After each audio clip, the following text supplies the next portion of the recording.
Assalamualaikum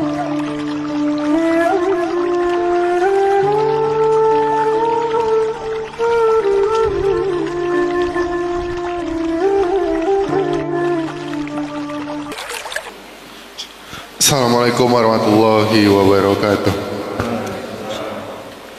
Alhamdulillahirrabbilalamin. Wassalatu wassalamu ala asyrafil anbiya'i wal mursalin Nabiyina wa bina Muhammadin wa ala alihi washabbihi ajmain. Amma ba'd.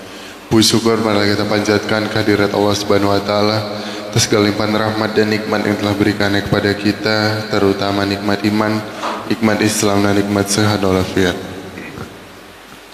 Salam serta salam semoga terlimpah curahkan kepada junjungan kita Nabi Muhammad SAW, pada keluarga, sahabat dan para pengikutnya, dan yang mana mudah-mudahan kita termasuk dan mengikut beliau istiqomah menjalankan sunnahnya hingga akhir zaman. Amin ya rabbal alamin.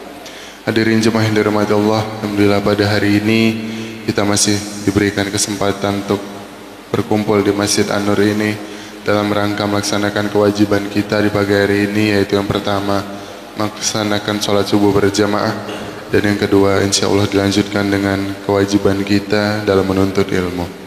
Alhamdulillah pada pagi hari ini telah hadir bersama kita yang kita muliakan Al-Ustadz Dr. Andus Ahmad Sofari MA, yang akan menyampaikan tausiahnya dengan mengambil tema kegagalan mendapat rahmat. Baik, untuk itu kepada yang kita muliakan Al-Ustadz Dr. Andus Ahmad Sofari MA dipersilahkan untuk menyampaikan tausiah. Terima kasih. Assalamualaikum warahmatullahi wabarakatuh. Assalamualaikum warahmatullahi wabarakatuh.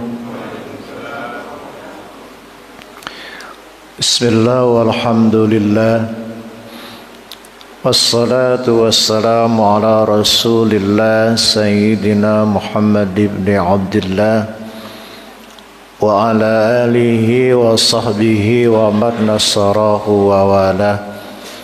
Wala hawla wala quwata illa billah. Amma ba'du.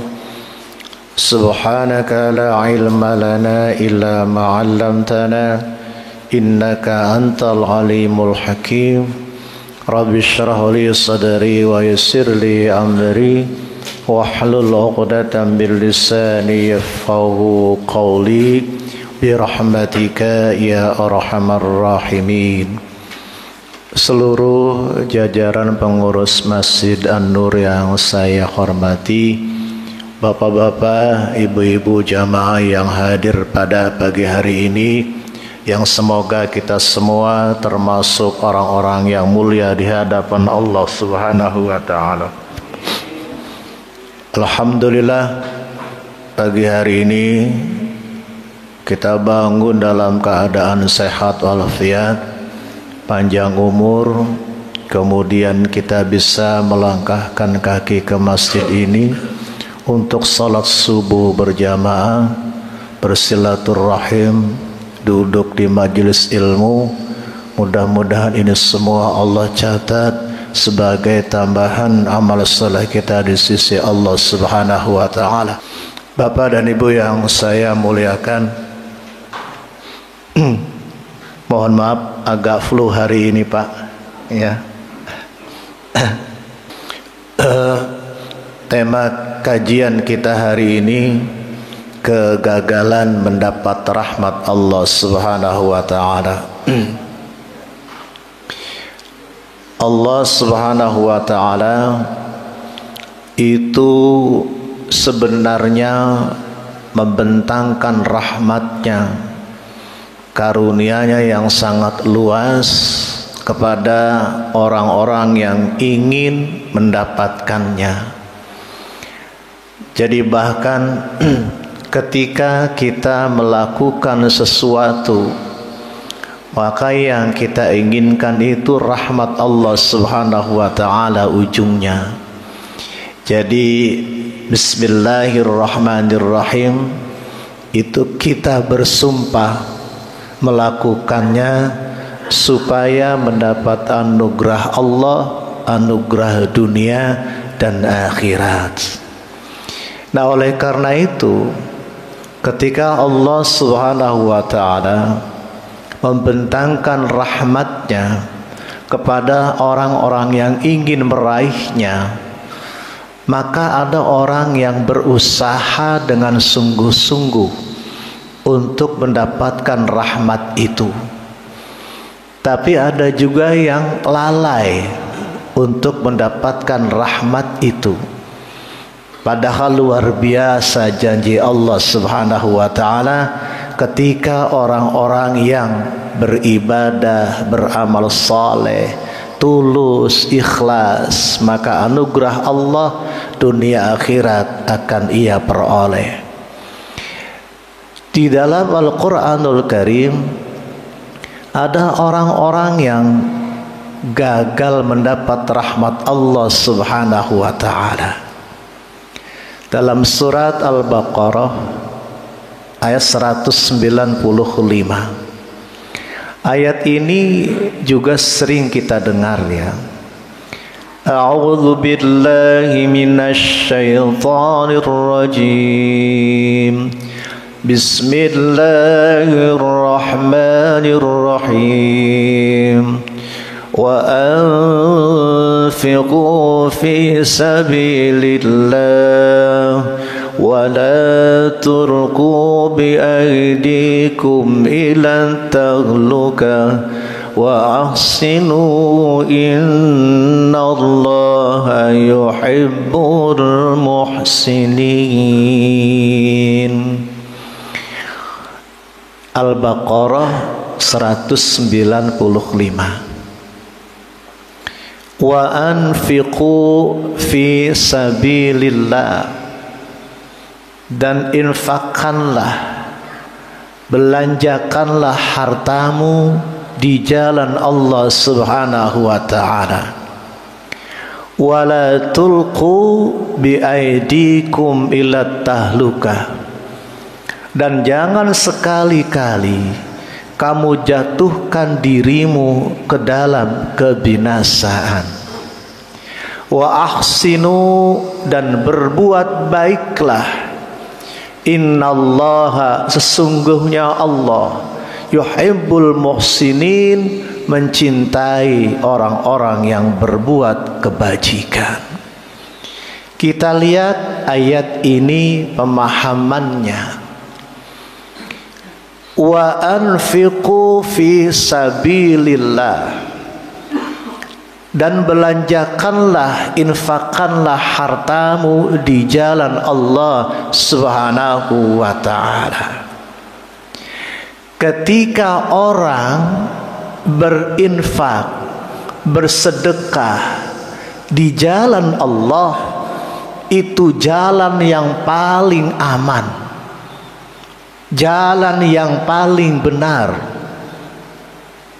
Pada saat dia berinfak di jalan Allah, sebenarnya hartanya tidak hilang.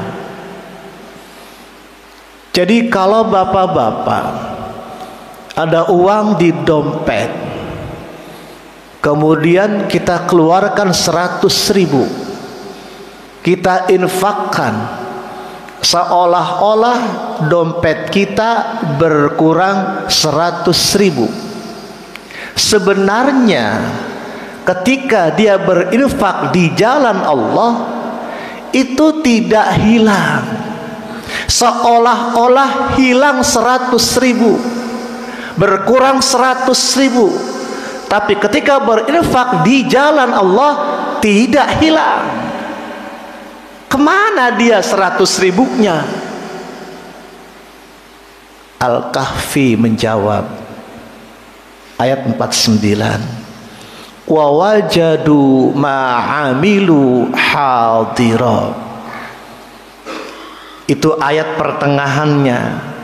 Dan kamu akan mendapati apa yang kamu kerjakan hadir di hadapanmu.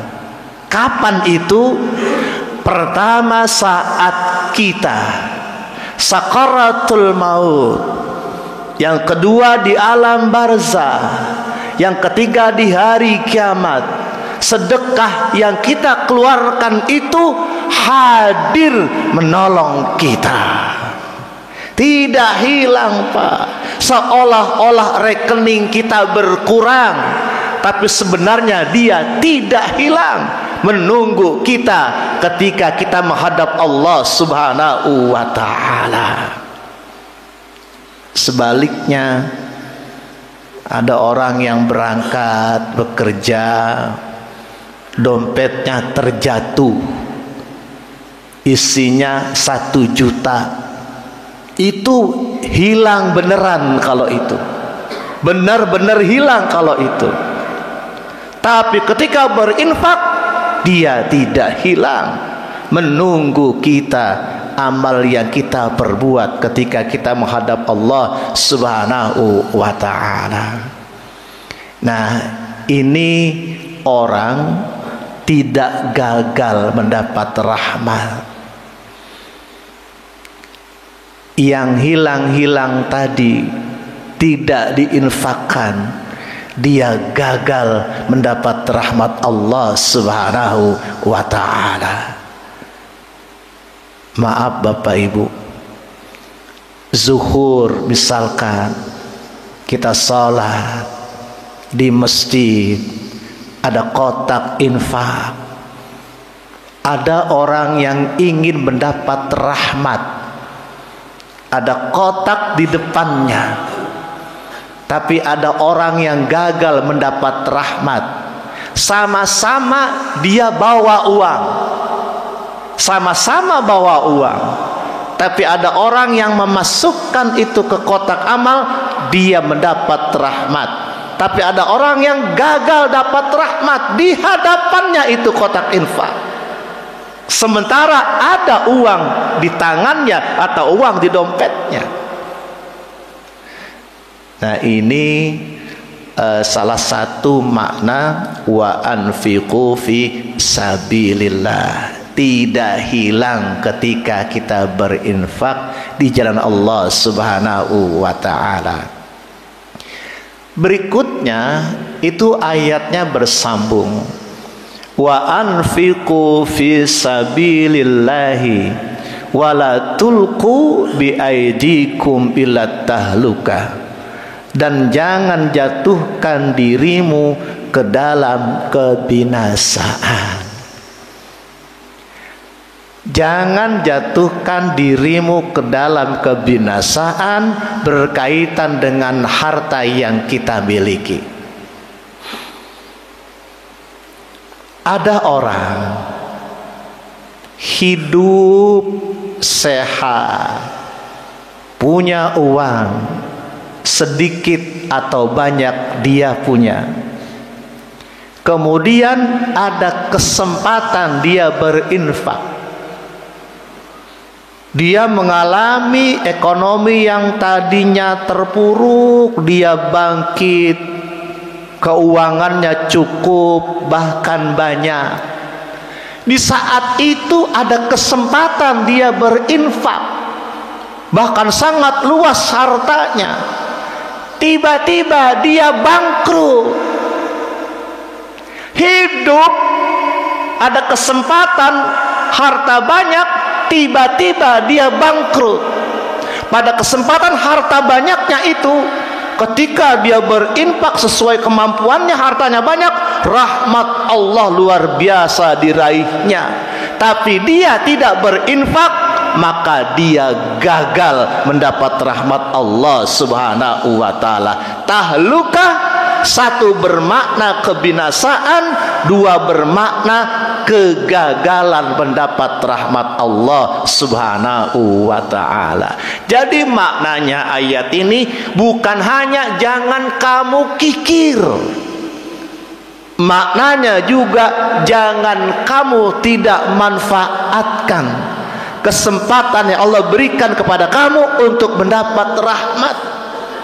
Ketika bangkrut baru berkata, ya Allah, coba dulu waktu hartaku banyak, aku bisa berinfak untuk An-Nur 1 miliar.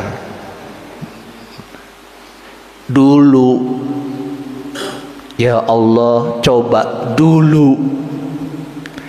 Ketika jatuh baru dia berkata demikian. Ada kesempatan Pak kita. Dan berinfak itu Wa anfiku, infakkan hartamu sedikit atau banyak. Pak, kita masih hidup. Ada kesempatan Allah berikan kepada kita untuk mendapat rahmat lewat harta kita. Ada uang 1.000. 1.000 ini ketika kita berinfak, rahmat Allah sangat luas. Ada orang tekniknya dimasukkan ke celengan ya, pakai ngan ya, bukan ke celeng. Kalau celeng apa? Ditaruh di rumahnya. Saya mau dapat rahmat, taruh, simpan di tabungannya, di celengannya. Kenapa? An-Nur biasanya ada santunan anak yatim. 1 hari 1.000 atau seminggu 2.000. Dia masukkan tuh, dia ingin dapat rahmat. Ada orang yang sama sekali nggak ingin dapat rahmat. Lewat 2.000 dia masukkan seminggu sekali ke kotak amal. Tunggu saatnya santunan, datang dia ke An-Nur. Pak Samsudin datang, nih dari saya. Dibuka, pas dihitung 100 juta Pak. Jadi ada kesempatan dapat rahmat kita. Tapi banyak orang-orang yang gagal dapat rahmat Allah Subhanahu wa ta'ala. Itu ketika berjaya, ketika mampu, dia gagal mendapat rahmat. Yang berikutnya, ada orang yang luar biasa bekerja, mencari nafkah, bagian dari kewajiban seorang ayah. Terus sampai akhirnya dia meninggal dunia. Hartanya dia kumpulkan, bekerja setiap hari, ada kesempatan untuk berinfak, tidak berinfak, akhirnya meninggal. Hartanya dinikmati ahli warisnya, ia telah mengalami kebinasaan tahlukah di ayat ini. Hanya dinikmati ahli warisnya Pak, sementara dia juga perlu beramal soleh. Makanya ada hadis Nabi, itu ada saat jenazah diangkat, digotong 3 langkah, meninggalkan tempat untuk dikuburkan. Itu Nabi pernah bertanya kepada Aisyah, wahai Aisyah, ma asyaddu minhu alal halatin alal mayyiti. Wahai Aisyah, kapan saat terberat bagi jenazah? Di antara saat terberat bagi jenazah adalah, kata Nabi, wa khattu biha thalathi khutwatin, ketiga jenazah itu diangkat 3 langkah.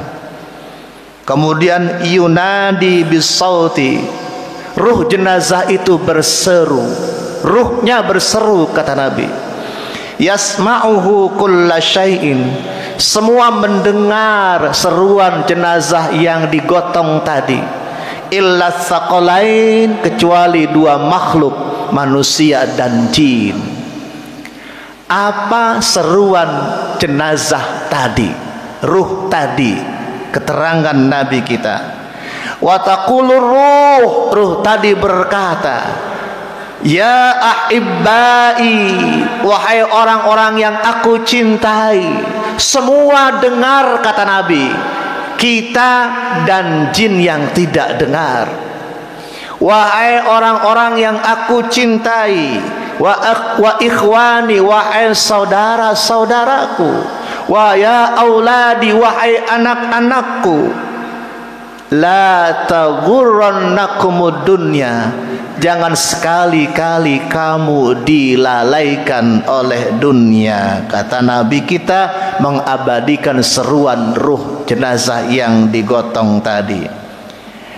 Ruh tadi berkata, wa'tabiru bi, ambil pelajaran dariku, fa inni khalaqtu ma jama'tu liwarithuni, sungguh aku telah mengumpulkan hartaku waktu hidup hanya untuk ahli warisku, walam yahmilu min khotoya syai'an, saat ini tidak ada seorang pun yang mau menanggung dosa-dosaku. Kemudian wa ala dunya, dan dunia, karena dunia yuhasibuni Allah, karena dunia Allah akan menghisabku. Wa antum, dan kalian tastami'una biha, menikmati harta wariskanku, thumma la tad'uni, sama sekali tidak mendoakan aku. Baru betapa sadarnya dia ketika digotong 3 langkah. Wahai anak-anakku, orang-orang yang aku cintai, jangan kamu tertipu oleh dunia.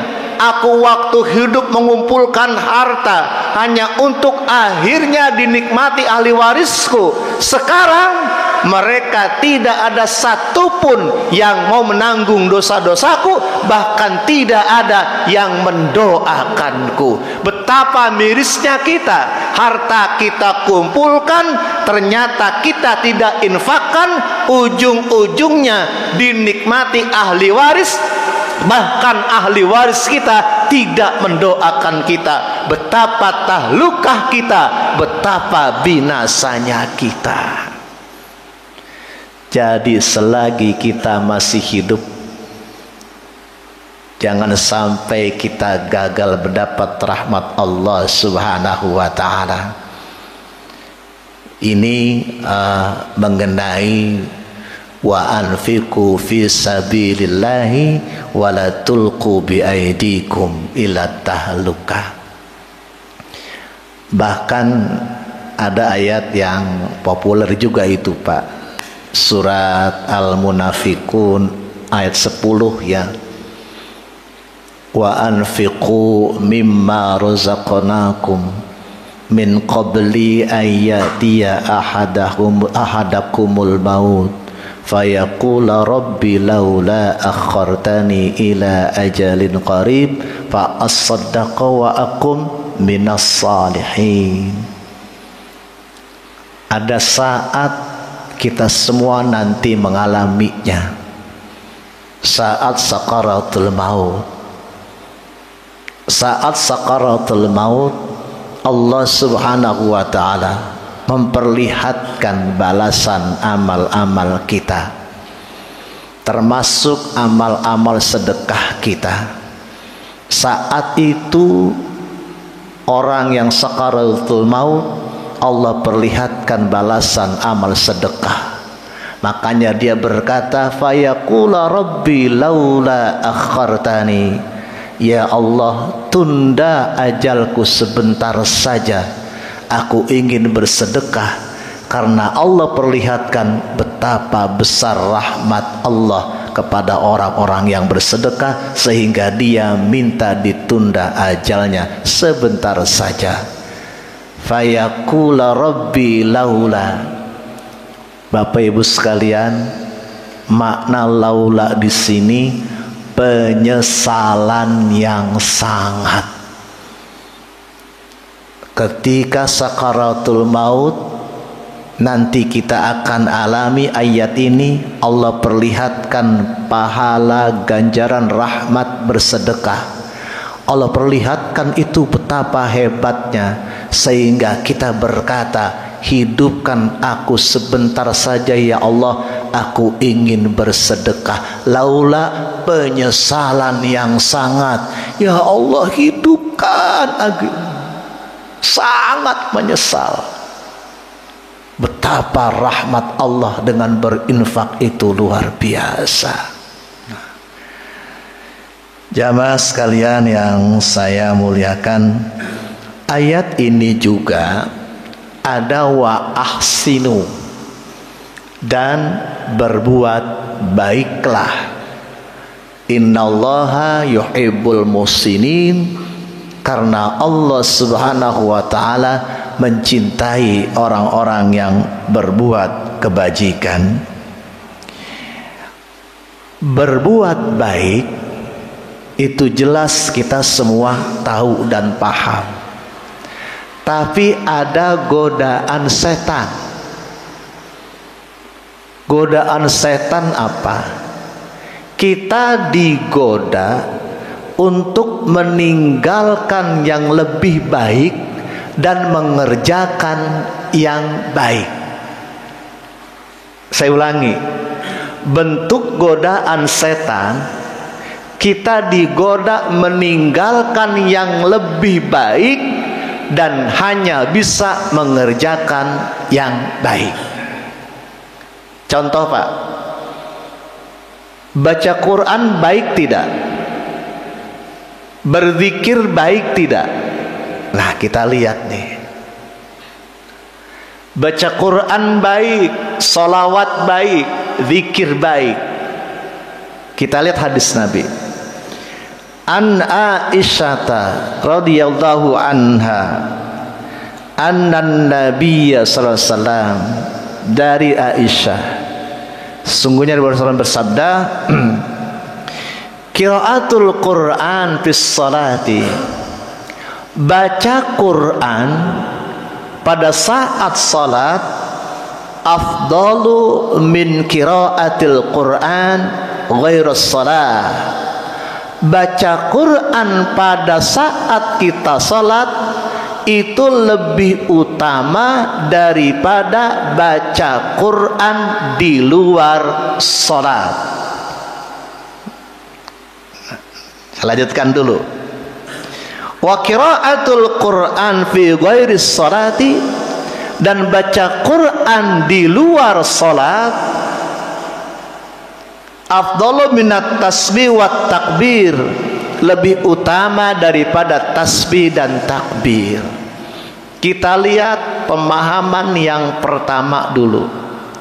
Baca Quran di saat salat itu lebih utama daripada baca Quran di luar salat.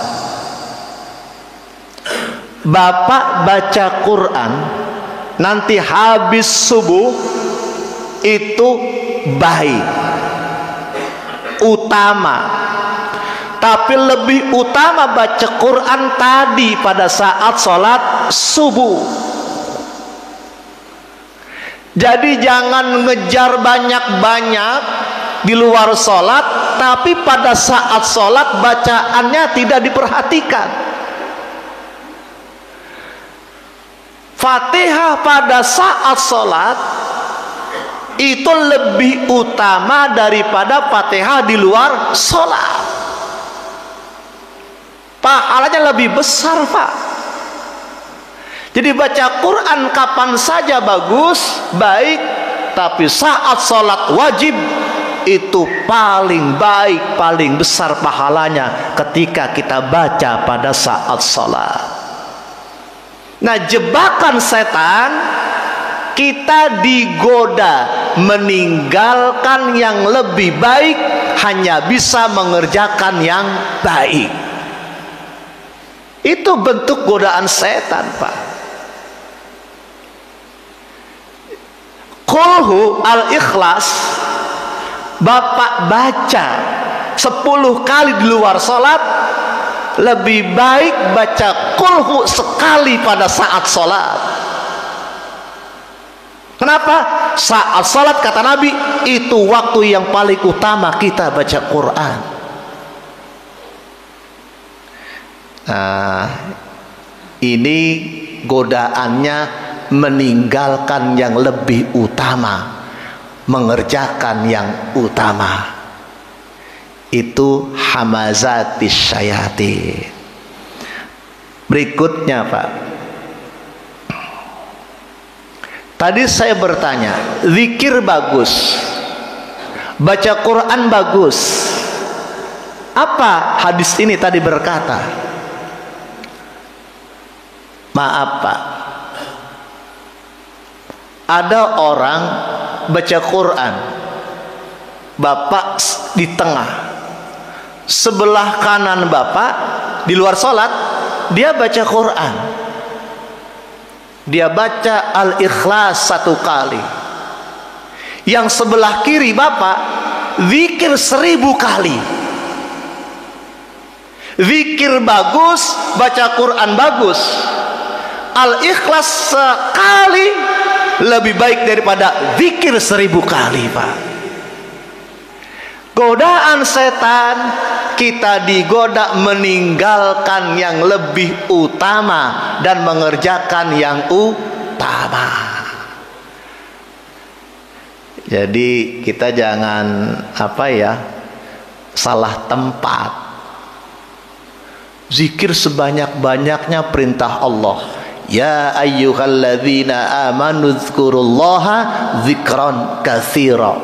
Zikir sebanyak-banyaknya kata Allah. Tetapi ilmu perlu kita tambah. Kenapa? Kenapa Al-Quran lebih utama? Al-Quran kalamullah.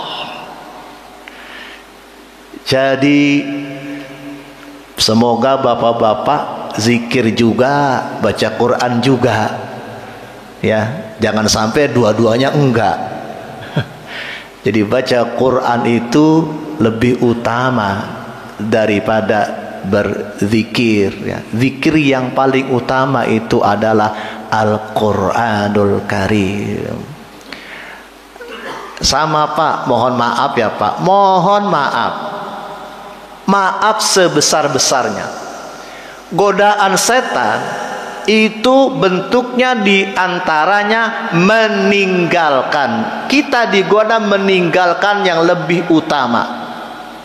Misalkan saat ini Bapak baca Quran di pojok sana, boleh nggak?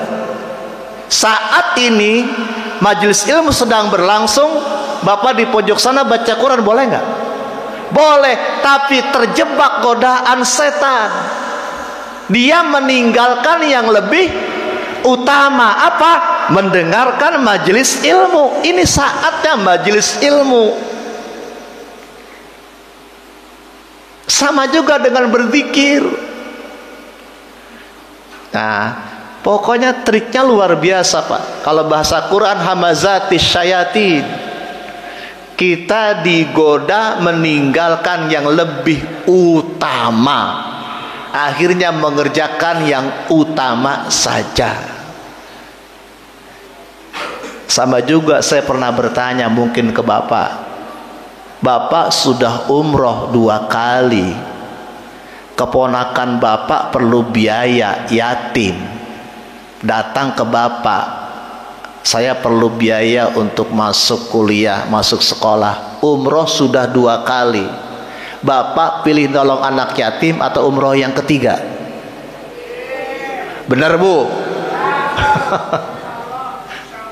Iya. Dia mengerjakan yang utama, meninggalkan yang lebih utama. Itu godaan setan juga. Udah 2 kali umroh, ponakannya yatim butuh biaya, Masya Allah. Nah, ini banyak orang-orang yang gagal mendapat rahmat Allah Subhanahu wa ta'ala. Jamaah yang saya muliakan, berikutnya, kalau di ayat ini wala tulqu bi aidikum ila tahlukah, jangan jatuhkan dirimu ke dalam kebinasaan. Makna berikut at-tahlukah adalah tindakan-tindakan yang menyimpang. Tindakan yang menyimpang, Pak. Maaf, Bapak Ibu sekalian. Ibu, Bu, zaman Nabi adakah lampu merah, lampu hijau? Nggak ada. Nggak ada lampu merah, lampu hijau, nggak ada zaman Nabi. Bapak-bapak, zaman Nabi nggak ada pintu kereta. Tidak ada zaman Nabi kita. Lalu apakah Islam tidak mengatur hal-hal yang seperti ini? Sementara masuk WC saja kita diatur, baca apa masuknya, keluarnya baca apa, masuk WC diatur. Lampu merah, lampu hijau untuk keselamatan, agar orang-orang tidak meninggal, tidak celaka, tidak binasa. Makanya Quran itu mengatur prinsip-prinsip dasarnya. Wala tulqu bi aidikum ila tahluka. Indonesia, lampu hijau jalan, lampu merah berhenti. Lampu merah kita jalan, tindakan penyimpangan, itu tindakan tahluka yang menyimpang, yang bisa membahayakan, bisa mencelakakan, bahkan bisa membinasakan. Prinsip dasarnya diatur di Quran. Jadi maaf, Muslim yang baik, dia tahu bahwa ini tindakan menyimpang. Jangan berkata Quran tidak mengatur lampu merah, lampu hijau. Memang tidak menyebutnya, tapi prinsip dasarnya disebut, Pak. Jangan jatuhkan dirimu ke dalam kebinasaan, menerobos orang bisa celaka.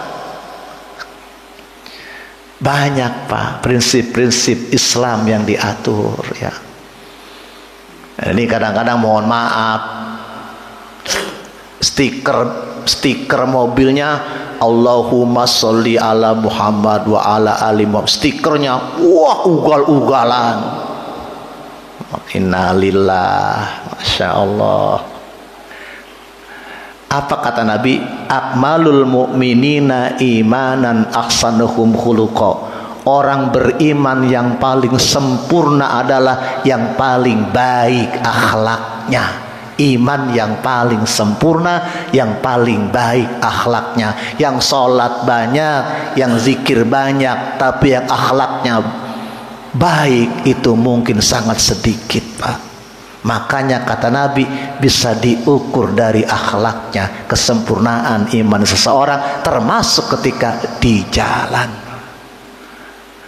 Makanya ada hamba-hamba pilihan Allah itu di Al-Furqan, wa ibadur rahmanil ladzina yamshuna 'al ardi hauna wa idza khatabahumul jahiluna qalu salama. Orang-orang ibadur rahman ini orang-orang yang sangat taat, demikian taatnya Allah sandingkan namanya hamba-hamba Ar-Rahman, hamba-hamba pilihan Allah. Di antaranya ketika dia berjalan, dia tidak sombong, dia tidak ugal-ugalan, dia ikuti aturan. Prinsip dasarnya Allah berikan di Al-Quran. Nah, makanya kadang-kadang kita, ya mohon maaf, ketertiban kita bersosial, berlalu lintas mungkin masih kalah dibanding beberapa negara yang non muslim, Pak. Kalau Bapak pernah ke Singapura, Bapak pernah ke Jepang, mungkin kita tidak akan temukan orang-orang yang di jalan seperti kita. Luar biasa, ya. Buka pintu, wah, bikin macet, berantem di tengah jalan. Ya kan, Pak, ya, Masya Allah. Nah, Quran sudah mengaturnya. Jangan melakukan tindakan penyimpangan. Jangan kita kira Al-Quran tidak mengatur itu, ya. Berikutnya, wala tulqu bi aidikum ila tahluka. Jangan sampai berkurang atau hilang nilai-nilai positif yang ada dalam diri kita. Nilai-nilai positif yang tadinya kita miliki jangan sampai berkurang atau hilang.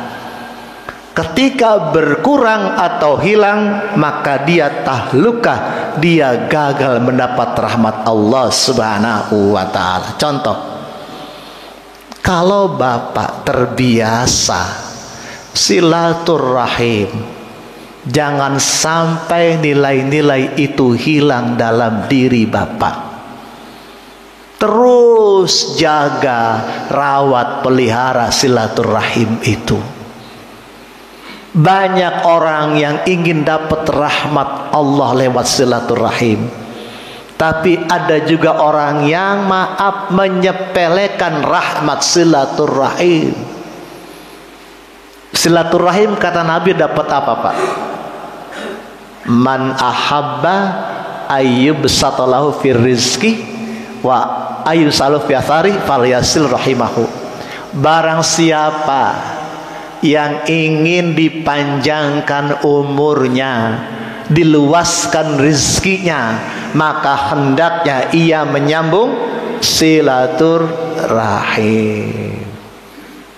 Silaturahim, Pak, rahmat luar biasa tuh kalau bisa kita jaga, kita pertahankan, jangan sampai berkurang nilai-nilai itu, Pak.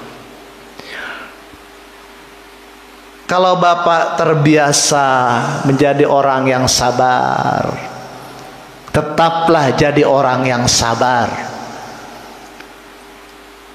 Jangan nilai-nilai itu berkurang dalam diri bapak ibu. Tetap jadi orang yang sabar. Susah nggak bu sabar, bu? Susah nggak bu sabar? Susah. Makanya rahmatnya besar. Innama yuwaffas sabiruna ajrahum bighairi hisab.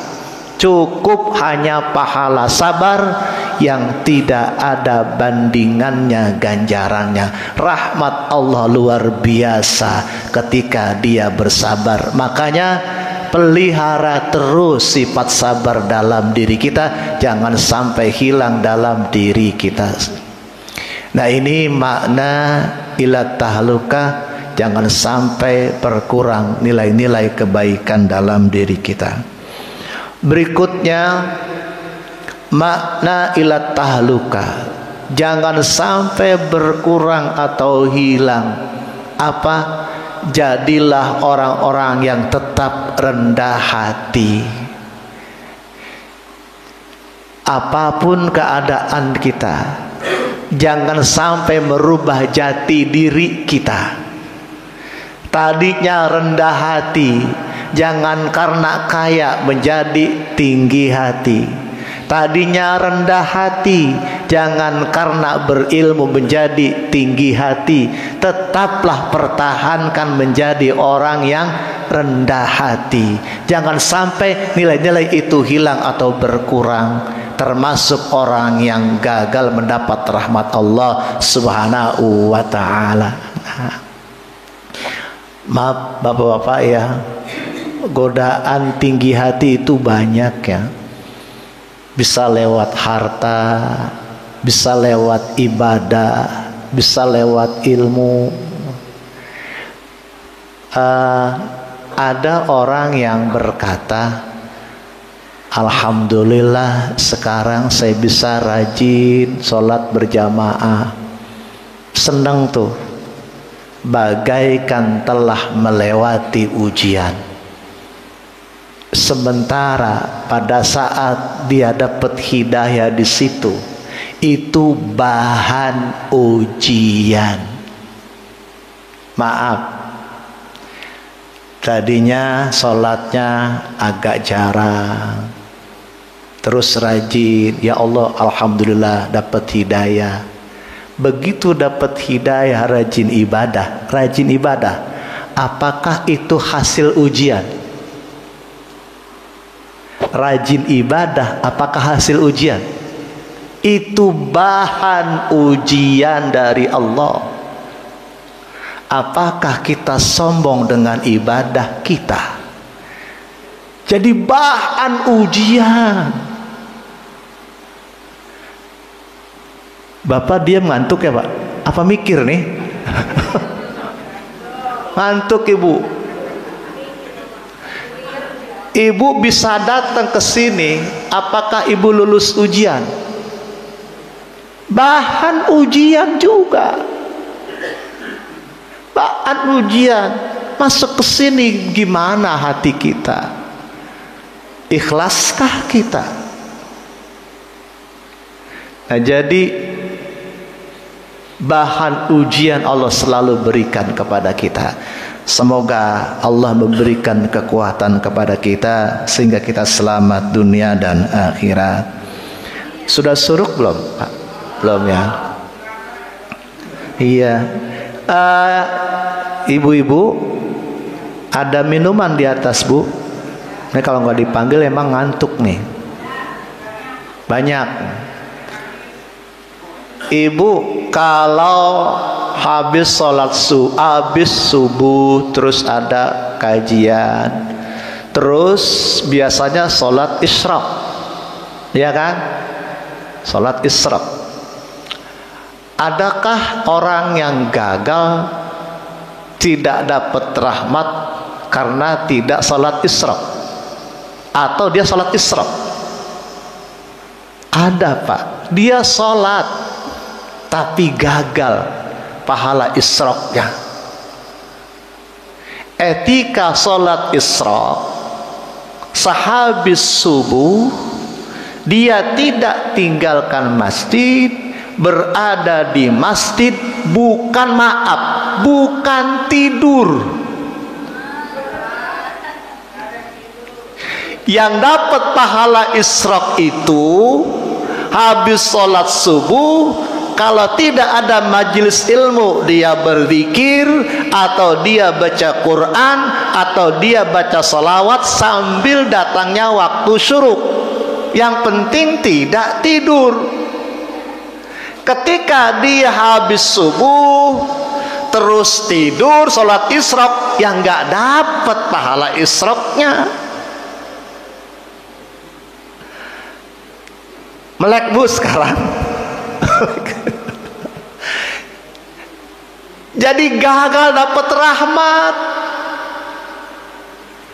walaupun namanya Pak Rahmat.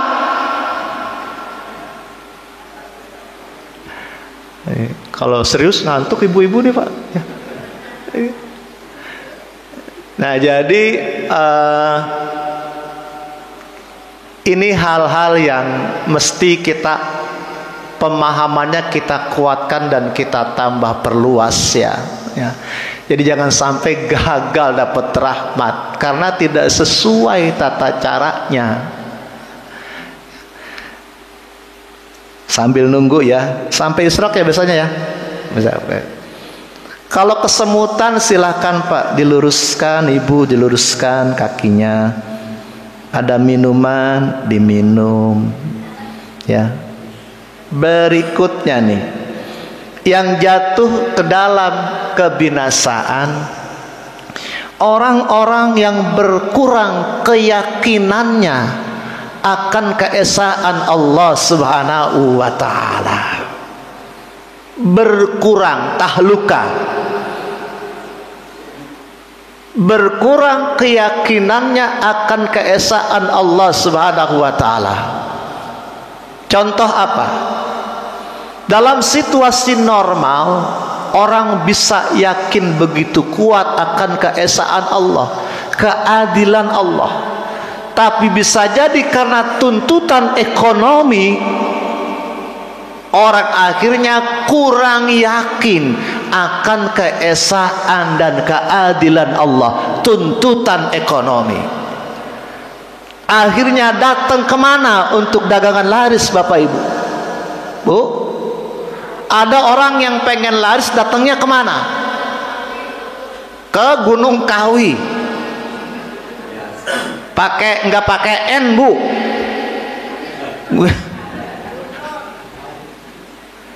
Jadi ada orang yang maaf, situasi normal yakin banget Allah Maha Kuasa, Maha Esa.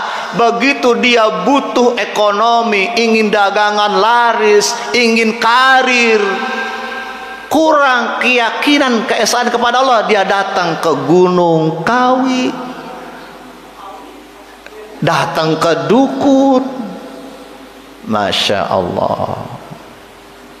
Nih, nilai-nilai positifnya berkurang, keesaan Allah dia berkurang, akhirnya jatuh ke dalam kebinasaan. Bahkan rahmat Allah tidak diraih sama sekali karena dia sudah jatuh musyrik. Berikutnya nih, jangan sampai berkurang juga tahluka. Jangan sampai kita gagal mendapat rahmat karena kualitas hidup kita yang berkurang. Tadinya kita banyak bermanfaat untuk masyarakat kita, banyak manfaat untuk jamaah kita, banyak manfaat untuk orang lain. Tadinya kita seperti itu hanya karena reaksi orang tidak menyenangkan kita, hanya karena reaksi orang tidak memuji kita. Jangan sampai karya-karya positif kita itu hilang atau berkurang, akhirnya kita gagal dapat rahmat Allah Subhanahu wa ta'ala. Pak, nabi yang dimakan ikan nabi apa? Nabi Yunus. Nabi apa, Bu? Yunus. Kenapa dia, Bu, dimakan? Bu, Nabi Yunus dimakan? Iya. Dimakan ikan. Nah, kenapa dimakan ikan? Karena saat dia di Quran, ada di Quran, saat dia berdakwah, dia ingin agar orang-orang yang didakwahinya beriman kepada Allah. Tapi tidak satu pun beriman kepada Allah. Nabi Yunus kecewa.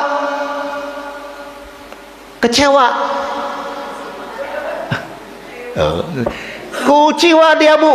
Bahasa kitanya ngambek.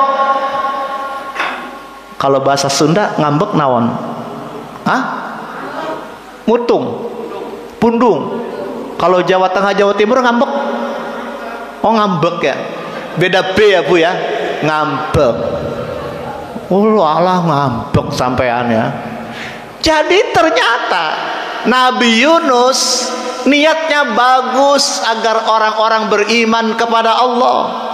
Ternyata tidak ada yang beriman kepada Allah. Dia kecewa, dia bahasa kitanya dia ngambek. Bahasa kitanya dia lari ke pinggir laut, naik ke perahu, diundi kapal oleng. Siapa yang kita korbankan? Diundi. Nah, habis tinggal ke Nabi Yunus, dilempar ke laut. Artinya apa?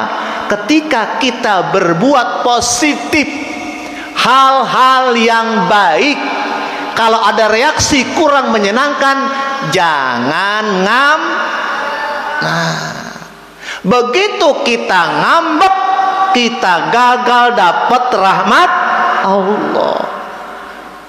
Padahal mengajak orang kepada kebaikan luar biasa, Pak. Yang kita ajak 10, terus 10 mengerjakan kebaikan yang kita ajak, kita dapat 10 dari orang itu, Pak. Masya Allah.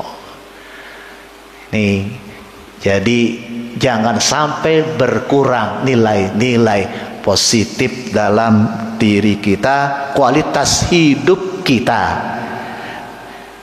Berikutnya, kalau kita punya hal-hal yang bermanfaat, anfiku, bisa harta, bisa ilmu, bisa kekuatan fisik. Kalau kita biasanya menyumbangkan hal-hal itu. Saya punyanya tenaga, dia sumbangkan. Ada orang perlu bantuan, saya nggak bisa tenaga, saya sudah tua, tapi saya punya simpanan, dia bisa bantuan dengan simpanan uangnya. Atau dia punya hal-hal ilmu pengetahuan, dia sumbangkan itu. Tetap lakukan itu dengan apa yang kita miliki. Ketika kita kurangi itu, maka kita gagal mendapat rahmat Allah Subhanahu wa ta'ala.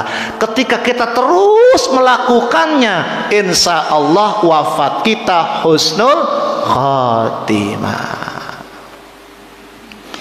Berikutnya, orang-orang yang gagal mendapat rahmat ila tahluka adalah orang-orang yang hilang ketenangan lahir dan batinnya.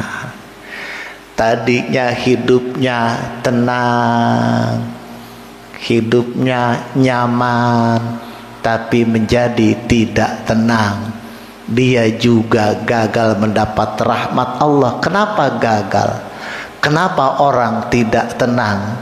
Satu di antaranya karena tidak ridho menerima ketentuan Allah Subhanahu wa ta'ala. Ketenangan hidupnya hilang atau bahkan berkurang. Tetaplah terus pelihara orang-orang kita menjadi orang-orang yang ridho, ikhlas menerima semua ketentuan Allah Subhanahu wa ta'ala. Jangan merubah diri kita menjadi orang-orang yang tidak ikhlas, tidak ridho. Ketika kita tidak ikhlas, tidak ridho, maka kita gagal mendapat rahmat Allah Subhanahu wa ta'ala. Bapak dan Ibu sekalian yang saya muliakan, saya rasa uraian cukup. Ada yang mau disampaikan, silahkan. Kalau ada Bapak Ibu, silahkan. Baik, selanjutnya untuk sesi diskusi atau tanya jawab dipersilahkan kepada para jemaah jika ada yang ditanyakan.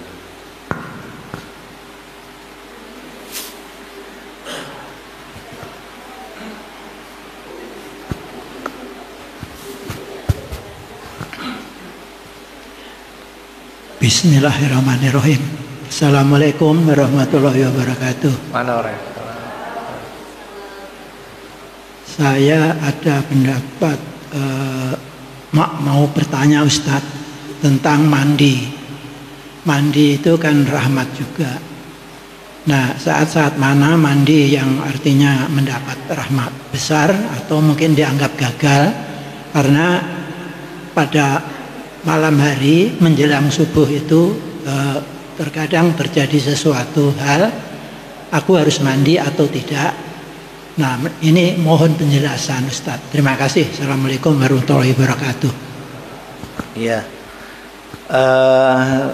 di Al-Quran itu Allah menyebutkan innallaha yuhibbut tawabina wa yuhibbul mutatahhirin. Allah mencintai, menyukai orang-orang yang bertaubat dan orang-orang yang mensucikan dirinya. Jadi Allah suka, maknanya Allah mencucurkan rahmatnya kepada orang yang benar-benar bertaubat dan mensucikan dirinya. Makna al-mutatahhirin, satu, mensucikan diri bisa lewat berwudu. Apa rahmat yang didapat lewat berwudu?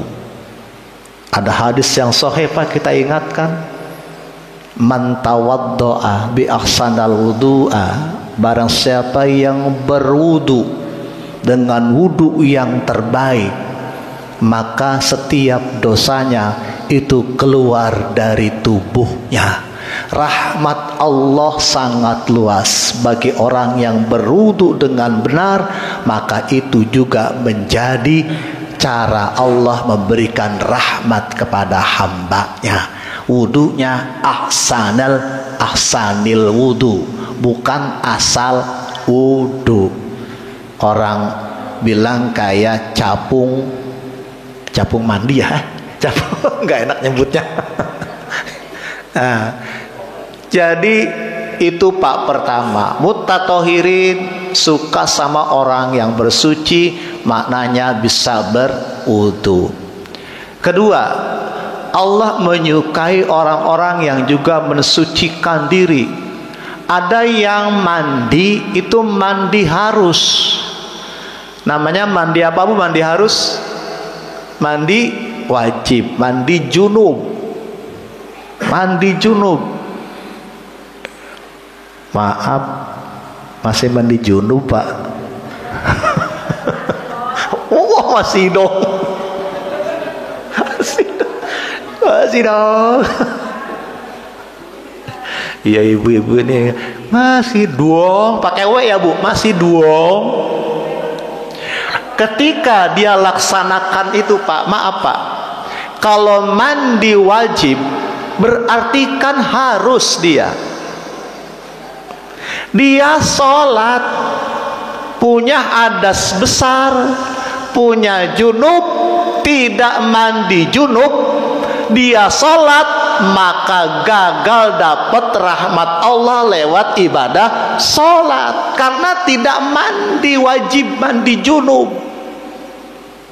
Ada mandi wajib tuh Pak. Masih inget Pak niatnya? Udah kelamaan gak mandi kan? Oh, tadi katanya masih. Iya, biar gak ngantuk ya Bu ya. Nah itu Pak, nih kebetulan maaf terhalang tiang. Namanya siapa Pak? Maaf,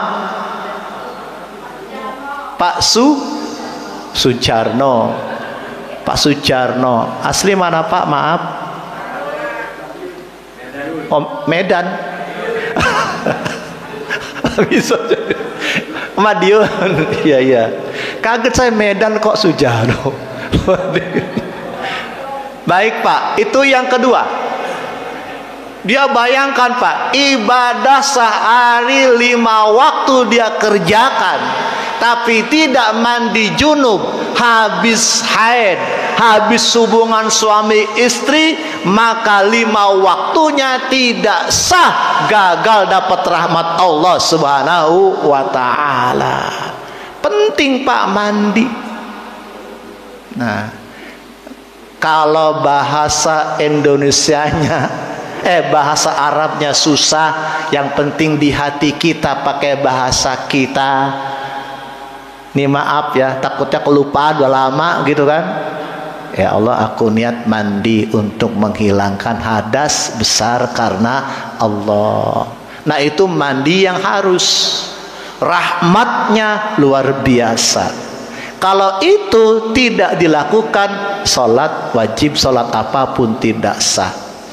Pak Sujarno, mutattohirin berikutnya, tidak apa-apa ya Pak ya, biar tidak ngantuk gitu loh.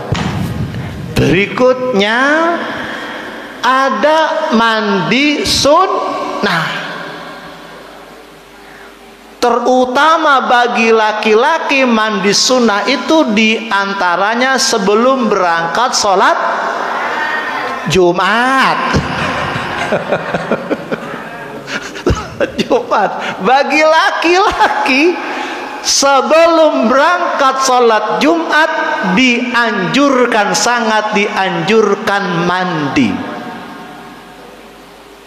minimal pagi hari, paling bagus sebelum berangkat. Itu kalau kita buka fikih. Hari Jumat juga, tapi jam 7 bisa. Pahalanya beda dengan yang sebelum berangkat dia mandi. Jadi rahmat Allah didapatinya ketika dia melaksanakan mandi dengan hukum yang sunnah. Nah terus Pak, mau subuh nih, tadi Pak Sujarno bagus nih, ragu, waduh takutnya tadi waktu bahasa Itali mendusin, you know mendusin ya. Nah, takutnya tadi kena perut, kena lutut, buang air kecil, nggak yakin. Begitu nggak yakin Pak, harus mandi. Kalau nggak yakin, kan nggak yakin, mandinya bukan mandi hadas besar, mandi biasa untuk menghilangkan najis yang menempel di badan. Nah begitu Bapak mandi, karena keraguan Bapak mandi, maka Bapak dapat rahmat Allah Subhanahu wa ta'ala. Karena mau sholat itu memang ketika kita ingin sangat bersih, itu memang dianjurkan juga mandi. Cuman kan zaman sekarang ya, entah kalau Bapak Ibu mandinya lama-lama ya Bu ya, kamar mandi lama banget. Kenapa? Sambil WA di kamar mandi. Nah itu Pak Sujarno jawaban saya. Jadi Allah suka ketika kita bersuci, baik berwudu atau mandi hadas besar atau mandi sunnah. Limpahan rahmat Allah luar biasa. Silakan kalau ada, ya silakan Pak. Assalamualaikum Pak Ustadz. Saya mau menanyakan ada dua. Yang pertama, apa sih tanda-tanda saya ini mendapatkan rahmat gitu ya? Dan karena misalkan kita berinfak dan itu juga adalah salah satu ujian. Terus kalau kita sering datang ke masjid juga itu adalah salah satu ujian juga kalau saya tadi dengarkan informasi dari Pak Ustadz. Terus yang kedua, kalau kita jamaah, ya tadi saya dengar dari hadis Nabi, baca Quran dalam sholat lebih baik di luar sholat gitu, kurang lebihnya ya. Lebih utama gitu. Kalau kita jamaah itu mendengarkan atau membaca Quran pada saat melaksanakan sholat. Itu aja Pak Ustadz. Assalamualaikum warahmatullahi wabarakatuh. Iya. Untuk mazhab Syafi'i, ketika seorang makmum, imam baca Al-Fatihah selesai, mazhab Syafi'i makmum tetap baca Fatihah lagi. Mazhab Syafi'i. Mazhab Hambali, makmum tidak perlu baca Al-Fatihah. Nah ini memang ada perbedaan, dan dua-duanya juga bersumber dari hadis Nabi kita. Nah jadi pada saat posisi demikian kita bisa mengamalkan salah satu, ya, bisa mengamalkan salah satu. Bagi yang menganut mazhab Syafi'i, maka dia baca tapi dengan perlahan karena dia makmum. Bagi mazhab Hambali, dia tetap mendengarkan bacaan imam selanjutnya. Nah kenapa? Karena yang pertama, mazhab Syafi'i ini kan agar yang menjadi makmum itu bisa jadi ya, kalau mendengar kadang-kadang pikirannya suka kemana-mana, makanya beliau berpendapat tetap baca gitu. Itu yang pertama. Itu ada dua perbedaan, kita boleh pilih salah satu ya. Berikutnya, orang-orang yang kita jangan, maaf ya, kadang-kadang manusia itu termasuk saya, kita tidak sadar kalau kita itu sebetulnya diuji oleh Allah. Diuji oleh Allah. Ketika saya berbicara bukan tanpa ujian ya, diuji juga oleh Allah. Mampukah saya untuk tidak mencaci maki ketika berbicara? Ada nggak Pak orang yang di atas mimbar pakai ayat, pakai hadis, tapi ngata-ngatain orang, ada nggak? Caci maki di atas mimbar, ada nggak? Nggak ada. Ada nggak Bu, orang di atas mimbar dia ceramah maki-maki orang, ada nggak? Banyak Pak. Terbawa hawa nafsu. Wa ma ubari'u nafsi innan nafsa la ammaratum bisu. Semua punya hawa nafsu. Ustadz bukan ustadz, kiai bukan kiai, haji belum haji, habib bukan habib, semua punya hawa nafsu. Dan setan bersumpah semua anak Adam digoda Pak. Jadi ketika kita mendapatkan kebaikan, maka jangan kita merasa itu sebuah keberhasilan. Itu masih tetap bahan ujian. Lalu bagaimana kita ciri-cirinya? Ciri-cirinya orang yang dapat rahmat, dia akan istiqomah, tetap bisa melanjutkan kebaikan. Tetap bisa melanjutkan kebaikan. Kebaikan yang mana? Yang tulus dan ikhlas. Karena orang banyak bisa melanjutkan kebaikan, tapi belum tentu tulus ikhlas. Yang dapat rahmat itu kebaikan dia sudah dikerjakan, dia bisa melanjutkan kebaikan itu dan tetap menjadi orang yang tulus ikhlas melanjutkan kebaikannya. Ketika dia dengan kebaikan itu dia menjadi merubah diri, sombong, atau menghentikan kebaikannya, sebenarnya yang dia dapat bukan rahmat, yang dia dapat dia ikuti bisikan setan. Jadi kalau ada orang rajin ibadah terus sombong, bukan dapat rahmat tapi dapat bisikan setan. Ada orang sedekah banyak, rajin sedekah, tapi sombong, bukan dapat rahmat tapi dapat laknat. Jadi yang dapat rahmat itu dia melanjutkan kebaikannya, apapun dia tulus ikhlas menjalankannya. Ya, itu jawaban saya. Pak, dengan Pak siapa? Pak. Oh, ada istrinya Pak di sana? Nggak ada. Pak Tias. Oh, Dias. Ada istrinya. Iya. Satu kan Pak istrinya? Satu Pak, sama Pak, saya juga satu. Pak Dias. Ya, itu jawaban saya Pak. Baik Ustadz, mengingat waktu cukupkan. Terima kasih Ustadz atas materi yang diberikan. Semoga apa yang disampaikan tadi dapat bermanfaat bagi kita semua. Amin. Selanjutnya mohon ditutup dengan doa Ustadz.